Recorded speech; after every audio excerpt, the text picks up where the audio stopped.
All right. Hello, everyone. It's Dr. Shirley Davis. So excited to be back again with you. We told you we were going to be bringing you some amazing thought leadership from some amazing thought leaders. And this is just another opportunity to bring them before us to now really celebrate and talk a bit about when we talk about November being the recognition of Military and Family Appreciation Month. So that's what this is going to be about today. We're honored to recognize and celebrate the service as well as the sacrifice, and even those who are experts or who have been very connected to U.S. military veterans. And so I don't know about you, but I don't know if you knew that there's over 18 million veterans living in the United States today, representing about 7% of the working population. Veterans come from all walks of life, all skills, backgrounds, all leadership backgrounds. They are resilient. They bring an amazing contribution to our communities and to our workplaces. And their training instills in them so many of the strong problem solving, creative thinking, innovative ways that we work, adaptability, and certainly a deep sense of loyalty, commitment, teamwork, and responsibility. So we are thrilled today to have some of my friends with me and some of those that you probably already know too. So I've got an amazing panel here with me. Let me introduce them. And then what we're going to do is just have a conversation about just the current state of military and the workforce, and what are some things that companies are doing well, what are some things that they need to do better, and what are things that we can learn from some of our own veterans. Those are advocates of veterans, and things that we need to do as DEI leaders, as HR practitioners, and as general people leaders. So I am, first of all, so honored to bring with you my first panelist, which is my sister friend I know of about 15 years, Miss Vernice Armour, also known to us as Fly Girl, or I call her V. She's America's first Black woman combat pilot. Yes, I said America's first Black woman combat pilot. She served 2 tours of duty in Iraq as a Marine. She's also a diversity liaison officer to the Pentagon. She did that work for a number of years. And after her military service, she revved up her career in the private sector as an entrepreneur, consultant, and a business leader, as well as a best-selling author. But she was also a police officer. So I know she may hit on some of that story as well. But she's been featured on Oprah, CNN, MSNBC, Fox News, and so many other media organizations. And she's worked with a number of corporations like Walmart, Bank of America, Shell, T-Mobile, all kinds of organizations. So welcome, my friend, my sister, V Fly Girl Armor. How are you today? I'm fantastic. You look, you made that sound so exciting. I need to take you on the road with me. Hey, hey, I'm one of your PR, biggest PR is champions another and talent right advocates. there. I love it. I love it. So I've also got another friend of mine. I think Greg, me and you have probably known each other my days of SHRM. So I would have gone back to at least 2005 and six. So we worked together on a number of projects and a number of events. And Greg is the owner of Greg Jenkins Consulting. He's also a U.S. Army combat veteran. He's a service disabled veteran who loves serving as a dedicated and passionate DE&I consultant, trainer, facilitator, coach, and mentor.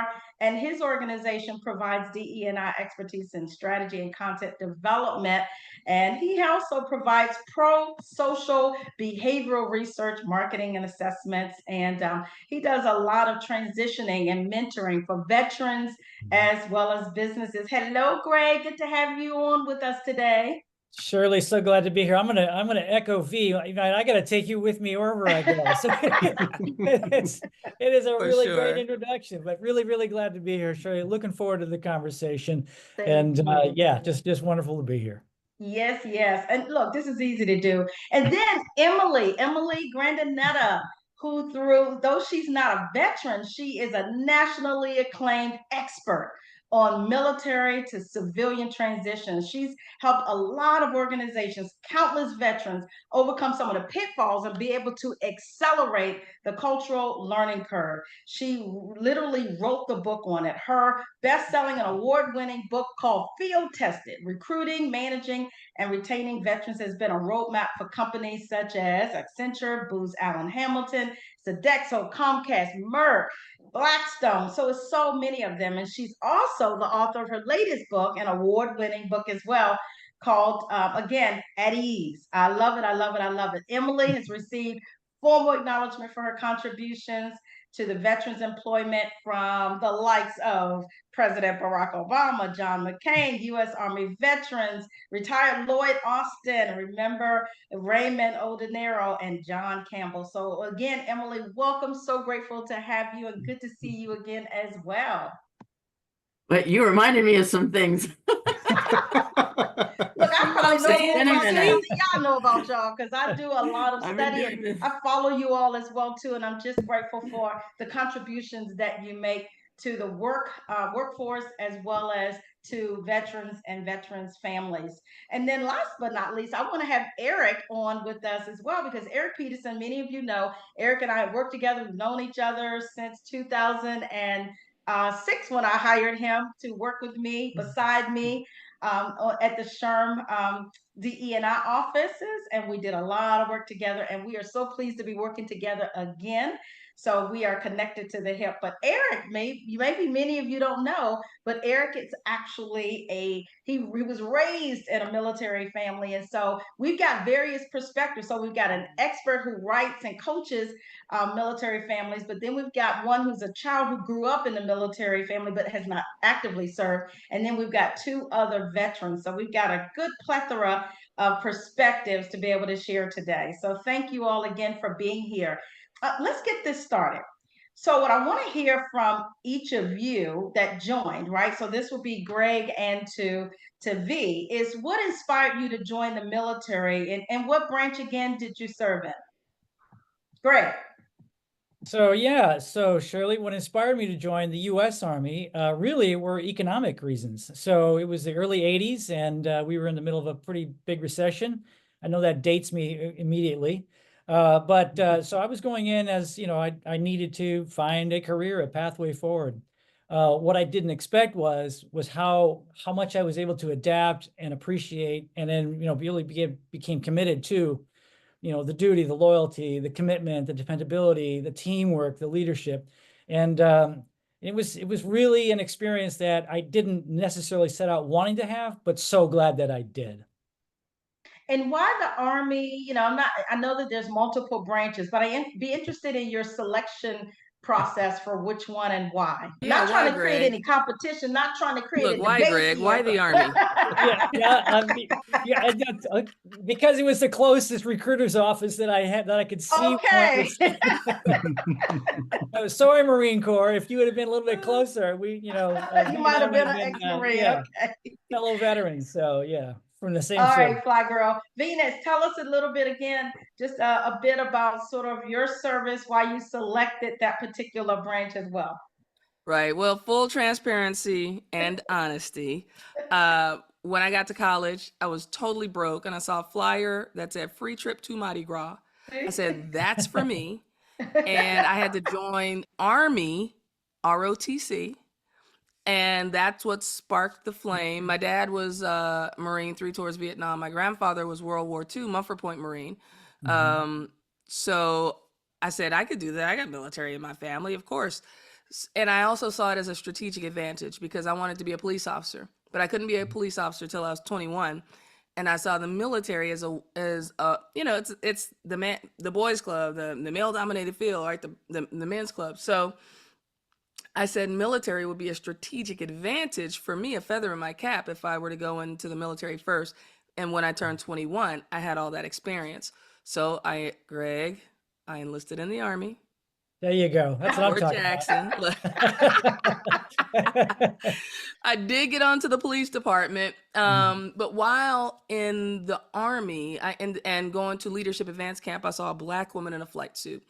And now I call it the tangibility of the possibility, right? I could see her, Yeah. touch her, talk to her, ask her questions. Right. And it planted a huge seed. So when I decided to leave the police department, because I said I could always be a cop, you don't always have the opportunity to be a combat pilot. I decided to go into the Marine Corps, not just because my grandfather and my dad were both Marines, right? And I just realized this today at an event I was at. We were all in conflict, right? I said, okay, I see the light. Now I'm going active duty in the Marine Corps, right? Yeah. So Wow. that was the catalyst for my service. Well, and part of yours, it sounds like too, V, was because you also had a point of reference, having you talked about your grandfather and those also having been in the Marines, so that made sense for you. But also, I'm hearing from both of you is that a lot of that was what's the opportunity right now, and I've got a need, Absolutely. and they're there to fill it. And I love V what you said too. It was the tangibility of possibility, seeing someone else that represented what you were thinking about, dreaming about, and hopefully one day could become, and you did. Good. Right. And honestly, I wasn't even thinking about it before I saw her. My Wow. battle buddy, young white female on an aviation contract. Again, I wanted to be a police officer, right? Yeah. When I was in ROTC. So when we got to career day, she wanted to go to the aviation tent. I wanted to do anything where I could shoot a gun or blow something up, like 100%. And after going to artillery and sniper platoon and Delta Force, really all the things women couldn't do in the early 90s because of the combat exclusion laws, right? Like it was literally against the law. Around 12:30, she said, Armor, can we please go to the aviation tent? I said, ugh, Black people don't even fly. That's not true. Tuskegee Airmen, Bessie Coleman, right? But again, that goes back to the tangibility of the possibility right. and access and exposure, which Yeah. is why we're having this panel today, which is That's giving right. your audience and your folks, your crew, your community, access and exposure to some veterans in this conversation that they might not otherwise have. So I'm honored Good. to be here. So, Emily, I know you didn't actively serve, but what was it that drove you to really become an expert, to dive into this, to make the contributions that you make as a coach, consultant, and helping people make that transition? What's your story? Yeah. Well, first, I love both of your stories, and I want to thank you for your service, Bernice and Greg. Honored to serve. Very sincerely. Yeah. I do have a lot of Army in my family, but that's not what got me involved. I was a business consultant at Booz Allen with Eric, and that long time ago, undisclosed number of years ago. Yes. And they were doing a ton of strategic hiring out of the military. I was aligned with the Department of Defense sector, and I was called in by the big boss of that division, and he said, "You're our consultant. We can't hold on to these officers. They're failing. Wow. And we're spending a lot of money. They have to sit on the bench for a year because they're radioactive. They can't go back into their environments for a year. And so you need to figure out what's happening." And this was way before I actually wrote the first book. This was in the early 2000s. Nobody was really talking about military transition. So I did an internal study to figure out what was happening. Organization development was my background. And so I just did a study. And I came up with something really interesting at the time. Now, not so much, but at the time, there was this thing called military transition. It seemed to be a thing. Yep, I remember that. Anyway, it was all about the culture, and no one was talking about it. And it was very eye-opening to all of us at the time that, a leader in the military could certainly be a leader in a corporation. And what they bring with their leadership expertise is a command and control style of leading. And if that style of leading doesn't fit your culture, then their capability to lead and experience leading won't even have a chance, won't rise even to the surface, and there's no way they can be successful. And so it was really kind of the needless, this may sound a little bit like an exaggeration, but it isn't in my experience, the needless suffering of people who are leaving the military at the top of their career, coming Yeah. into a job with all the promise and, the hope, and then just having just a lot of difficulty and a hit to the self-esteem and confidence. And anyway, so it became just a huge mission for me to figure this out. And obviously it's still an issue today, or I wouldn't have kind of come back to it with this new book at ease. Thank you. And you're right. It's still an issue today. It's, the need is there for companies to understand not only the gifts, strengths, and talents that veterans bring to the workforce, but also to understand how to create the workplace culture where they're able to make that, like you said, to be at ease even in the workplace. Because we talk about belonging, right? We talk about inclusion, we talk about having a seat at the table and feeling valued, but also feeling seen. And not enough companies are doing that. And I think you're right. Your role as an expert and as an advocate and ally is key and critical. I want to go to Eric real quick too, because I know Eric grew up in this and moved around quite a bit, lived all over the world.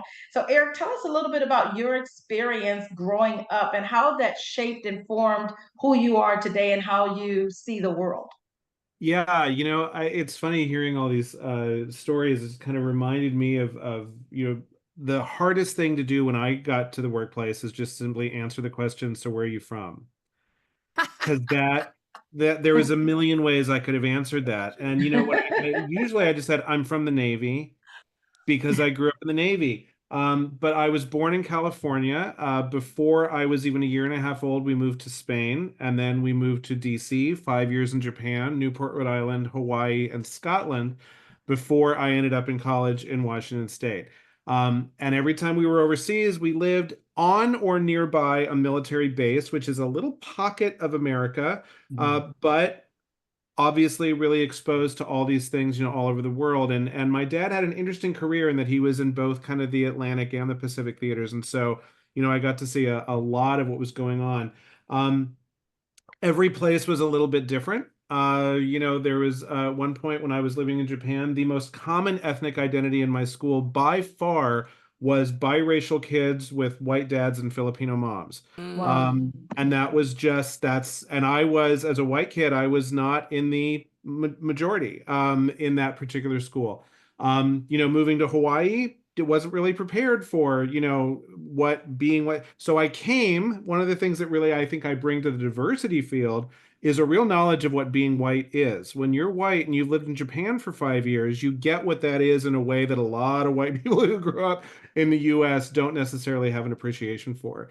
And I think just in general, it was just all the moving around for us, everyone, people say either it was, oh my God, I'm so jealous. That must have been an amazing childhood. And I was like, it was okay. And it had some drawbacks. Or people would say, oh my gosh, you had to move all the time. That must have been so rough. And it was like, it was okay. I mean, because we got it, we just, we knew that was our life. In fact, if we were anywhere for a third year, we were like, are we moving soon? We started to get the itch, because it was just, we were not used to ever staying in one place for that long. So the adaptability, yes, the cultural competence, yes, the kind of awareness of the globe that we live on, as opposed to just whatever little pocket you grew up in. But also just kind of an interesting thing is that my parents both grew up in a small town in Idaho. And my dad, he's told this story enough. I don't think I'm telling tales out of school. He joined the Navy because he said, I'd rather be sunk in a boat in Vietnam than crawling through the jungle on my elbows. And so he thought that just sounded a little bit more appealing. So he signed up with the Navy before he was drafted in the Army, never meant to stay, but made a whole career out of it. And my parents always looked at my sister and I like, who are you? These two little aliens. Like we raised these kids with all of these small town Idaho values, but they didn't stick. They were raising two little global citizens who had a very different outlook on the world than they had. And so, it is something that it's a very hidden piece of diversity. You're right, Shirley. A lot of people who work with me have no idea that that's a big part of the first 18 years of my life. That's my story. That's right. It's not a usual story, but it's something that I still colors every single thing that I see. It's absolutely changed my worldview permanently. Wow. Speaking of that, I'd love to hear from each of you. Just give us maybe the top 3 to 5 skills that you feel like being in the military. What are some of those most valuable skills that you gained and now apply in your civilian life? Leadership, adaptability, and grit. I didn't even have to think Wow. about that. Like, Which, as a matter of fact, you talk about grit a lot, and I know you talk about being gutsy, right? Making right. gutsy moves, and even as Eric was just talking about, right? We talked about adaptability and change and resilience and all of those things that comes from your upbringing in the military as well. You're so fashion conditioned to be that, and now you're able to leverage it in your civilian life. And I've seen you, Yeah. and at work with that type of, as you said, leadership. Yes, and certainly I've seen your just having grit. Got it. Yeah. And, you know, I What about think you, Greg? I'm sorry. I was gonna Were say, I you gonna think, say V? and even down to the branches that we chose, right? Like Mhm. the Marines go in first, they're hard hitting, right? The chaos and the fog of war, and then the Army comes in and they take over and they organize things and all that stuff, right? And I remember speaking with you, and I'm like, just leave, let's go, come on, you got this. You were like, okay, I know, there's some right? things I want to put in place. So I was the Marine Corps, and you were the Army, I know. and I never even But thought about that I was before. thinking about being an entrepreneur, and V was one of my sounding boards and my thought partners. And she and I, by the way, we go way back to our Les Brown days. That's how we met. Yeah. And we were both under the Les Brown Speaker Network training and all of that. And then she went off, did her thing independently. And I was still working in corporate America. And I was like, I want to do that one day. I'm going to do it. I'm going to do it. I'm going to do it. And it One took me day, oh my years God. before I did it. And she's like, you just need to jump. And I'm like, yeah, but I got to think this out. I got to analyze. I got to strategize. And she was like, grit. Nope, you got to go. And so I But eventually got there. but you know what I love?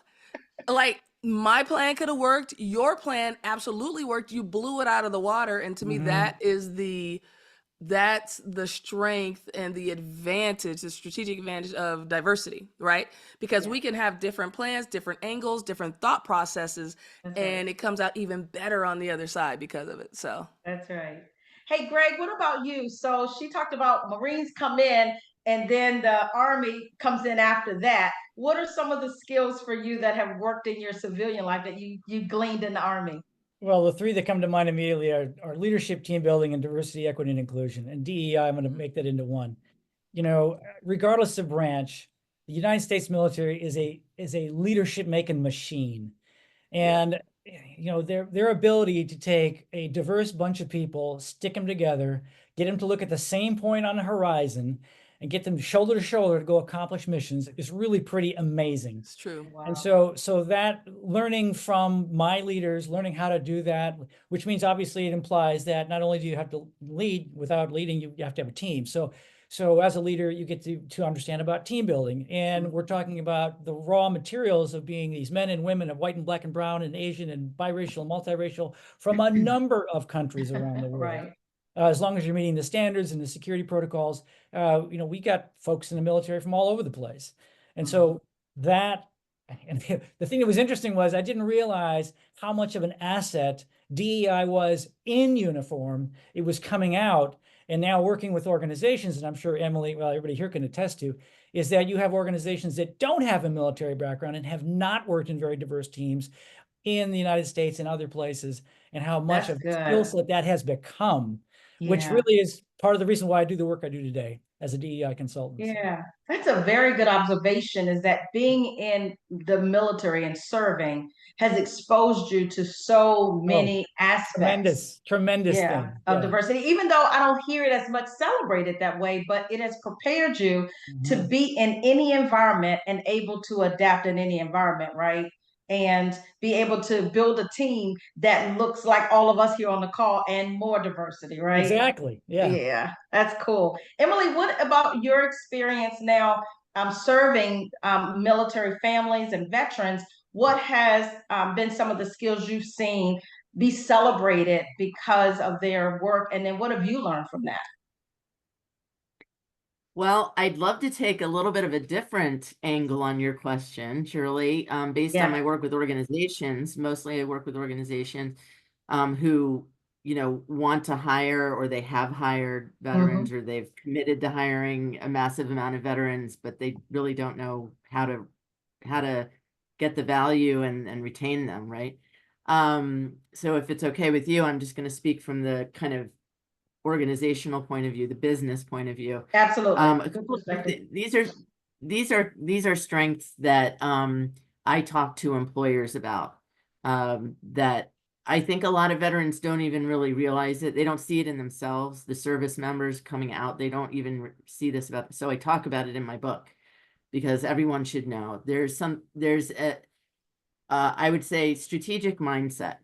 So sometimes that comes across as a surprise because they're like, well, they're very tactical, and in the military, you just do one thing after another. It's like, well, maybe, but the fact is, the military is a massive organization, and every veteran has been part of that organization and part of making that massive thing work. And so by definition, they have a view of complexity and strategy that's pretty amazing and unusual, and you don't see in just an average civilian job candidate, right? And related to that, but specific, is the ability to bring order to chaos. Okay, so they come from a massive organization with 1 million moving parts. At any given time, you're moving hundreds of people across the sea to another, world to quickly get up to speed and execute. And how do you do that? Well, it takes a lot of bringing organization to chaos. And so the way that helps you as an organization is that when you have maybe a new manager, a young manager, first time, who's got a team that's dysfunctional and they have a lot of work that's unorganized and it just seems overwhelming. My guess is you put a young veteran in that, and they can quickly kind of assess the situation and see a path towards, execution, a path to simplicity through all that chaos. And so I've just seen that play out, over and over and over and over again. And again, that's something that a lot of service members wouldn't necessarily recognize in themselves because they're doing it. They're just what they're living in, right? But it's something that when I work with them and they learn to kind of present themselves in terms that an organization or a business values, then they're competitive in a way that other candidates in their age groups aren't. And then the third one, I would say, a lot of people say, well, we want to hire from the military because they're good leaders. They're really good leaders. And I mentioned the complexity there, around, okay, yes, they are strong leaders and they bring a very distinctive leadership style. And that's the piece that is going to either make them or break them, depending on your culture. So the piece that the civilian really needs to work on in order to leverage the leadership that they get with a veteran is they need to translate culture. They need, it's not a big deal. It's not a reason not to hire veterans. It's something that you probably need to be doing a better job of with all your new hires. But especially with veterans, because they're bringing a language all their own, a context all their own. And it's not intuitive to kind of make that translation. So part of what we do when we work with organizations is we help them to be cultural translators.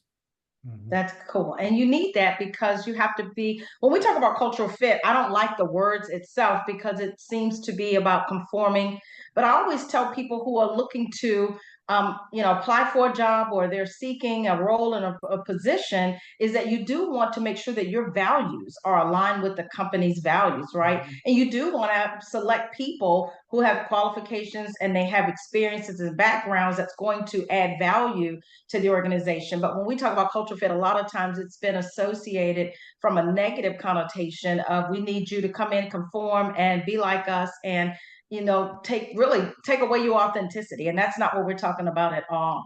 I know, Eric, you mentioned a couple of things that you learned, being a MK, right, a military kid, Mhm. and things like adaptability, change. Is there any other skills that for you have really contributed? Because I would say, having been your former boss and your current one now, that you've been an amazing talent and very creative, very analytical. You've always been just committed. You've been passionate about things that you love to do, and always really willing to share great ideas. But what about you, additional skills you learned as an MK?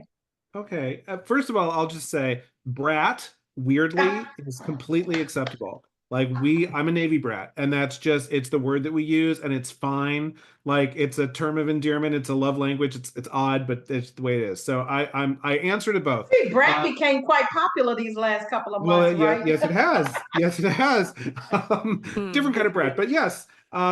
So yeah, I think that adaptability and cultural competence are the things that I mentioned before. If I Yeah. could add two more, I would say, relationship building, Mhm. because you get Mhm. to a new spot and you've got to build relationships really quickly. And you find a way to do that. And as a kid, it was, you not only wanted to make good working relationships, but you wanted a new best friend. You wanted friends that were really, so there was that and the ability to do that and kind of make those rock solid relationships work fairly soon, but Yeah. also correspondingly the ability to let go of stuff. And I will say that among just my colleagues and my friend group, I wondered for a while where I picked this up, and then somebody said, Eric, well, it's the way you grew up, and it made sense to me. Just the ability just to realize when something's over, it's over. I just let it go. And not to become maybe so, attached to something, right? Yeah. Knowing that things change, people So change, I wish and I could tell you that I was pen pals with every single kid that I called my best friend growing up. That did not happen. They moved, I moved, we just got new. And when a chapter closed, it was over. Now, Facebook has been real interesting because I've reconnected with lots of these Right. people that I've known for, that I lost touch with forever, so I thought. And that's been kind of interesting. But yeah, just the ability to kind of say, you know what, this has reached its end point and we can now move on and just, uh fresh slate. And I think that it's a skill that I think is under recognized and sometimes has come in real handy for me in that's my good, life. especially with change, right? When change Mhm. happens, being able to let go of some things and not Being able to hold let go on of to what it was forever. as a part, that's part of change management is Yep. one side is embracing what's new, but letting go Yep. of what used to be that is no longer there. It's an emotional skill that not that me and my fellow brats we've got down pat because we lived it. I It's just love it. there. May You know, I I ask a have an question about example. that? Oh, Yeah, I sorry. saw two of them. So I heard Emily and then I heard V. Emily, do you want to go first? Well, I don't know, Eric, if you would mind if I shared a story that I think really illustrates a little bit about the Hmm. military style. And so if it's okay with you, I'll apologize Yeah. later. But when we worked together many, many, many moons ago at Booz Allen, for a while, I was your manager.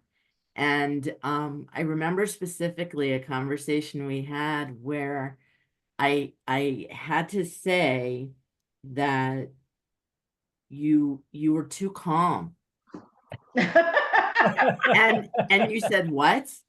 And I said, well, you need to convey urgency. Like when someone over here is freaked out and they're way senior to you, you need to also kind of be a little freaked out.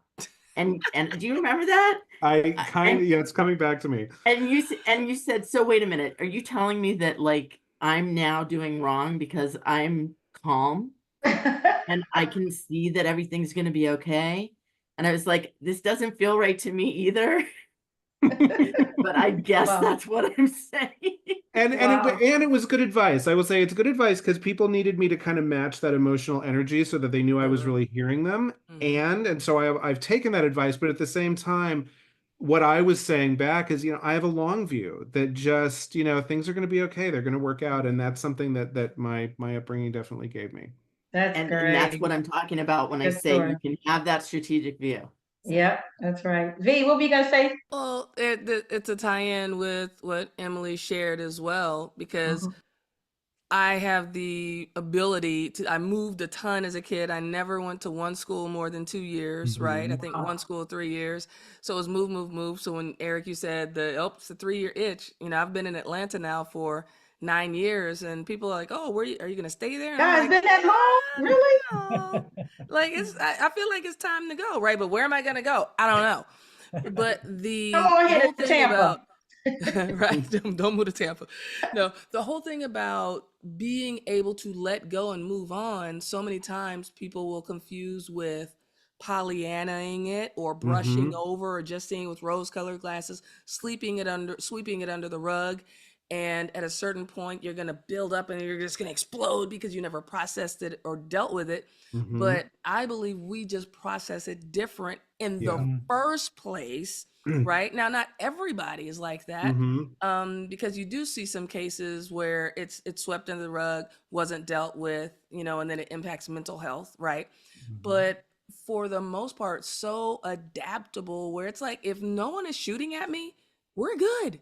Let's just figure it Yes. out. Perspective. Yes, yes, Perspective. Right. And I have to I concur with that say, comment. Right. So I when I have to share my say, message in corporate America about permission to engage in one mission, one goal, one team, and how do we navigate the challenges and obstacles, how do we do it together? It really comes from a place of knowing, like, no, we really can do this. We just have to get there, and it's okay. That's right. yeah, I Yeah, have to say, I too, had a Eric, lot you were of going to say places. something.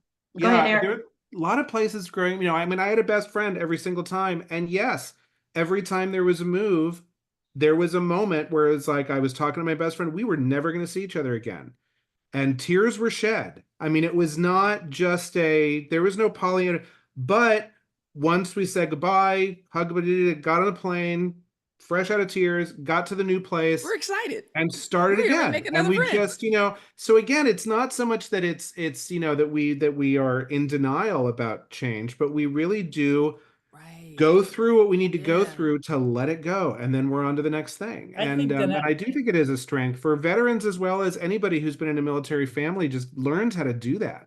all of them, because I think you've been tested in a crucible, whether you're a Mhm. spouse, a dependent, Yep. a military. So, and a lot of people have never had that experience. They've never Yeah. had those stresses Right. and those conditions, and they are hard. But obviously, we're sitting here telling you that you can do it, and many people do. So yeah, huge strength. I would say I absolutely. love this conversation because you're helping to educate leaders inside of organizations on how then we need to perceive sometimes your reactions and your responses that we don't think are normal or common, right? And so understanding where you're coming from, you have come out of like life and death situations. And so whenever change happens, it's like you just said, V, if anybody's shooting at me, it's not a life and death situation. We're gonna be all right, right? Right. So Yeah. I love the perspective there. And so and then from the flip side of it, and talking to business leaders, now I'm talking to veterans and civilian who've now transitioned into civilian life. You're hearing some of the skills and competencies and strengths and talents that you can use to celebrate and also to promote yourselves in so many ways. I mean, you talked about, I think all of you said leadership was one of the key skills you walked away with, but I also heard relationship building. You're able to be resilient in the midst of change. Change is common for you. And I also heard too, being able to let go of things and being able to shift and reinvent in the moment. These are awesome things. And then, I heard you mention too about, this has helped me to also appreciate, but also be able to lead a diverse team, assemble a diverse team, be able to appreciate diversity of perspectives and thoughts and backgrounds, and I'm comfortable with it. Whereas other leaders who may have never served in the military may not have had that experience. I love that. And Greg, what I'd love to hear from you, because we already kind of answered why should organizations really proactively seek out, Sure. military talent. But I also want to hear a flip side of this is once we're in the organizations, what are some of the common and most harmful stereotypes that veterans encounter, and what do you wish that civilians knew about military veterans? I'm so glad you asked that question. So, I think the one that I encounter the most is the myth and I want to accentuate that word, the myth that every single veteran has been to combat and that because of that, every single veteran has PTSD. PTSD. That Yep. is not Wow, true. that's good. Let's Yep. just put that away right now. That is not true. Mm. You I know, can't believe that's still out there. Are you kidding me? well, it is I in a mean, I lot of was hearing places. that It years is. ago. Sometimes. That is a shame. According to the CDC, the Centers for Disease Control in Atlanta, one of the leading causes of PTSD are car accidents. So it's not that veterans suffer PTSD, human beings suffer PTSD. Mm-hmm. So it's not even if obviously if you've experienced trauma, but if you've even witnessed it, you Yeah. can experience PTSD. So that's a big one. Another one is poorly educated. No, sir, no, ma'am. If you're an officer, as V is here, she went in with a college degree, but there's many enlisted folks now that have college degrees as well. As a matter of fact, let me give you some stats here. 89% of veterans aged 25 or more have a high school diploma, compared with only 81% of the general population. Mm-hmm. 25% of veterans aged 25 and older have a bachelor's degree, compared to only 18% of the general population. Poverty. There is homeless veterans or unhoused veterans. However, they are far beneath the comparison of the general population. And so you've got folks that are in the veteran population that have attained better jobs in many cases, have gone better than their counterparts on the on the civilian side. And there are many representatives, senators, movie stars, Clint Eastwood, Ice-T, Adam Driver, Tom Selleck, Morgan Freeman, Johnny Cash, Drew Carey. The list goes on and on and on and on. There are some very well-known people that we don't realize are veterans and have done exceedingly well. That's So awesome. yeah, a lot of myths out there. We want to get rid of those and know that the veterans are a pretty amazing population of people and they've done some amazing things. Add to that, V. Anything else that you'd love for us to know on what are some of those common and most pejorative stereotypes, and then things that we need to know about military service? Military members, we have been of service, but sometimes people will look down on us because it's almost like you're a servant or serving them. Mm-hmm. Where really it was servant leadership, right? Mm-hmm. Where we did something that most people in our country won't do. And the strategic mindset that military members have, and that command present, that leadership can do attitude, right?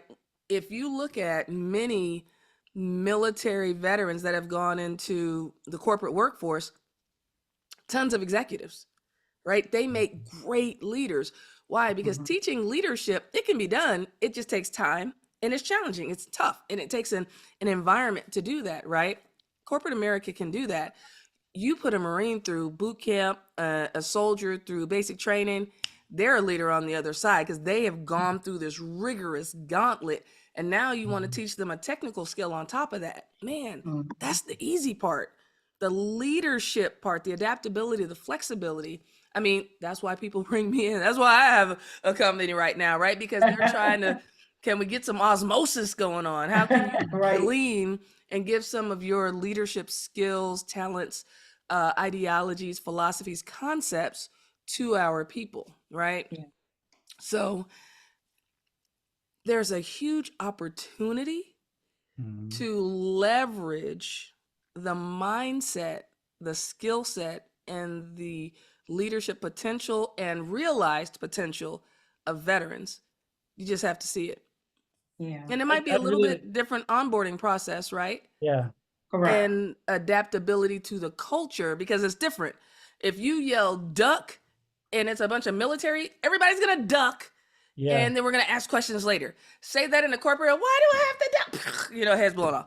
I cut that part out. I don't know. I'd really like to build on V. Your point was so on, and the thing I would just add to that is, I don't know if the general population realizes just how much courage it takes to raise your right hand and swear to support and defend the Constitution against all enemies, foreign and domestic.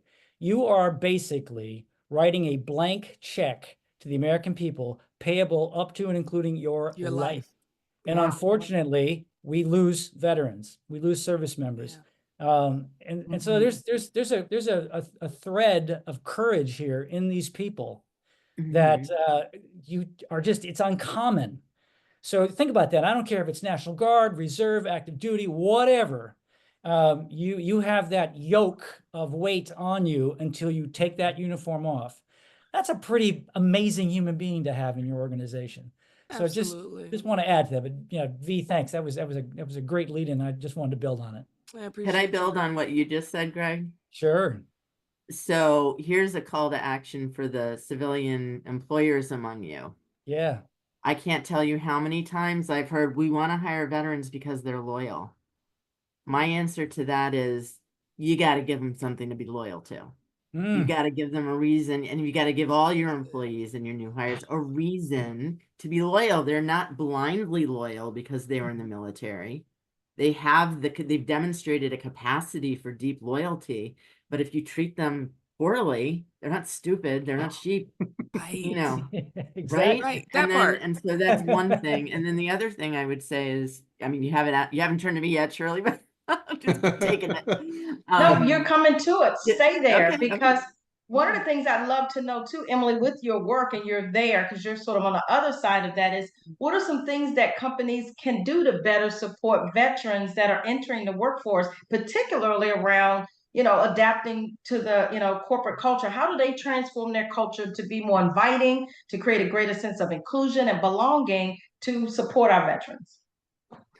Well, I gotta jump off what V said, which is you've got to have an onboarding program. You know, that doesn't mean you have to spend $1 gazillion. It doesn't mean that it has to take a lot of time. You just need to be a little thoughtful. That at this point now, I've got 20 years of data of very consistent patterns and pitfalls that veterans encounter. So there's no excuse for not taking a minute and doing the things that have been proven by this time to accelerate their learning curve. That's it. And chances are the things that the veterans need to hear about your culture so they're successful are probably things other people also need to hear to be successful. Right. But to you, because you've been there for however many years, it's all tacit. You don't have to think about it. You just do it. But so seeing through the eyes of a newcomer, and paying a little bit of attention to the fact that teamwork is a word that is used in both cultures, civilian and military, but they look totally different and they mean totally different things. And if that isn't articulated early in the process, then the amount of assumptions that both parties bring into this marriage is insane.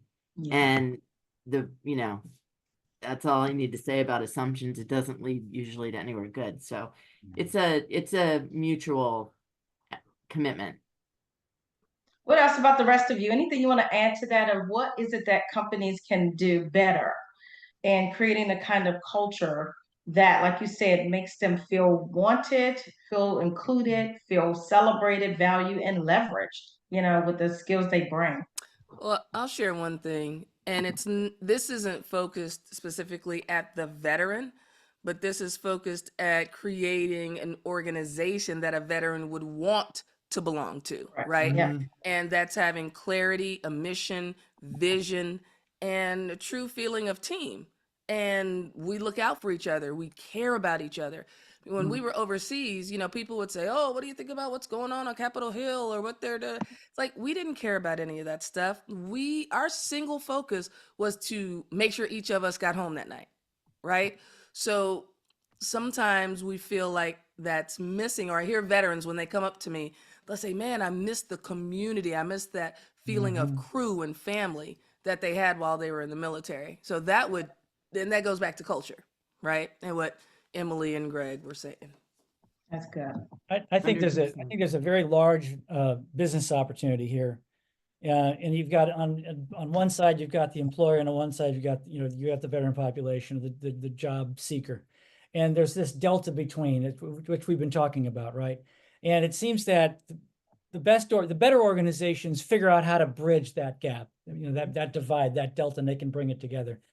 And so it's not just, you're getting all these amazing things that a veteran can be and who they are and things they can bring to the organization, but there's an opportunity for the organization to learn from them and for the veteran to learn from them as well. when you're coming out of the military, you're coming out of a very, very rigid, well-established framework, chain of command hierarchy, and that works well. But if I'm Yeah. going into the ABC company and it's a very much looser kind of an organization, I'm like gonna be a fish out of water, and I'm gonna have a really hard time here, as we've been hearing these, the voices in this conversation. So I think there's learning opportunities on both sides of that, and I think that helps bridge that gap that's between them. And I wish that more organizations did that. Onboarding, mentoring, coaching, sponsorship, ERG, BRG. And when you get into the ERG, BRG conversation, I think one of the amazing things about the veteran population of ERGs or BRGs is the intersectionality of them. Gender, sexual orientation, race, national background, whatever. It's a really complex Swiss Army knife, if you will, of an ERG because of the other connections veterans are going to have with a lot of other different populations. Lots of opportunity, I think, for business. I've got I'm gonna 2 more throw in questions and one then we'll, thing, yeah, go Shirley, ahead, if I Eric. could. Because it is National Veterans and Military Families Month, I feel like throwing in a word for the spouses as well.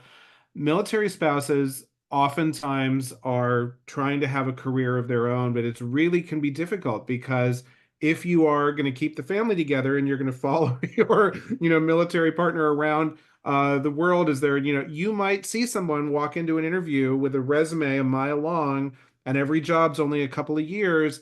And if you ask them, if I hire you, are you going to leave me in 2 years? The answer very well might be yes. And it's that's Wow. not always the ideal candidate for folks. But I tell you what, you're going to get 2 amazing years with a person who's got all of the skills that, not all, but a lot of the skills that we just talked about, all the ones that I talked about. I mean, all the stuff that just comes from moving around and the diversity of spaces and being able to quickly acclimate and all of the things that we've been discussing. Don't sleep on the military spouses because they are also a really rich source of talent that I think a lot of times organizations are not real excited about going after, especially an active duty military spouse. My mom was a school teacher my entire childhood, and when she showed up to a school and saying, "Hey, I'd like a job. Here are the 15 schools I've worked at for 2 or 3 years at a time." A lot of principals weren't too excited to hire her until they called her references and figured out this is one of the best teachers you're ever going to have. And if you can get her for 2 years, you'd be lucky. And those that hired her were.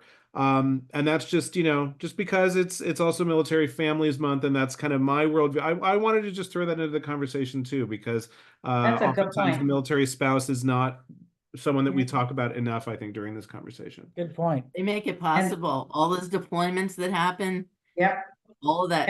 And when you're hiring, like you said, you're hiring a veteran, you really are having to make sure that you're including all of the aspects, needs, and expectations of the family that comes with that. Yep. This has been a very rich, obviously, I knew that bringing all of you together and, having friends, but also just knowing that you have such great wisdom to share. I'd love to maybe close it out with just a piece of advice, maybe something it could be maybe someone who's considering a career in the military today, or someone who's just coming out of the military and wanting to make that leap into the civilian life. What's your experience? I want to start with V and then go to Greg, because I know the two of you actively served, and then I want to close it out with Eric and Emily. Pieces of advice making that transition. When you transition out, know that you absolutely have the experience needed to step into whatever facet of life you want. Even if I've had friends that decided they wanted to go back and be surgeons and trauma and all of that and they were so on it with the mindset that they graduated at the top of their class and they just really nailed it. So don't feel insecure about what you don't know. Feel super secure and amazing about what you do know and what you do have, because all those transferable skills are just going to pay off in gold, and you are going to be an asset that your organization loves. Period. In the story. And they'll get rid of other people before they get rid of you. Excellent. Thank you. So when I'm working with a veteran and it's transition mentoring, one of the things that I invite them to think about in themselves is I say, consider yourself to be a one-person corporation. And your corporation has value and experience and insights, and don't dismiss any of it. You've done what most Americans have never done and will never do. And so stand on that foundation very firmly, not in a way where you're vain and conceited about it, but that you really earned the title veteran. And I think going into that kind of a process through interview processing or onboarding processing, to have that, like V said, you can do it, you got this. And sometimes we need a little bit of a push or a little bit help there, because it is new, and new is a little scary sometimes. And there's a lot of organizations out there that will help in terms of giving you mentorship and support and whatnot. But your one-person corporation is valid, and you will do this well. Awesome. Emily?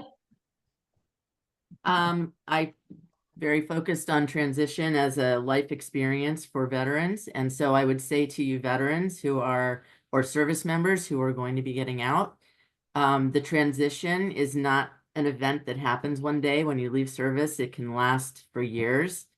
It's a transformation of who you are, and it's not easy. And there aren't a lot of roadmaps. I'm trying to build roadmaps for you, but there aren't a lot out there. And I want you to know that there is another side of this. When you get to that other side of it, you are going to have an amazing transition story. And the low moments you might be having now, the moments of self-doubt, you didn't get a call back, you haven't gotten a job yet, those are going to be the most inspirational moments of your transition story. So you're in it now, you can't see it, but I can see it, and it's going to be amazing. It's going to help a lot of people. Last word, Eric? I would just say, and again, coming from the family perspective of this, sometimes your own story just seems pretty normal because it was your life and you were at the center of it all. But, I would kind of echo a little bit of what Greg is saying if I was talking to another military kid, brat, as I like to say, that your story is kind of amazing. And think about all the things that you picked up with this incredible life that you were gifted to lead from the time that you were born. This amazing gift that has been given to you, and the skills that you've just picked up without even trying. Know what they are so that you can put them to use. It's something I kind of heard shades of from Emily as well.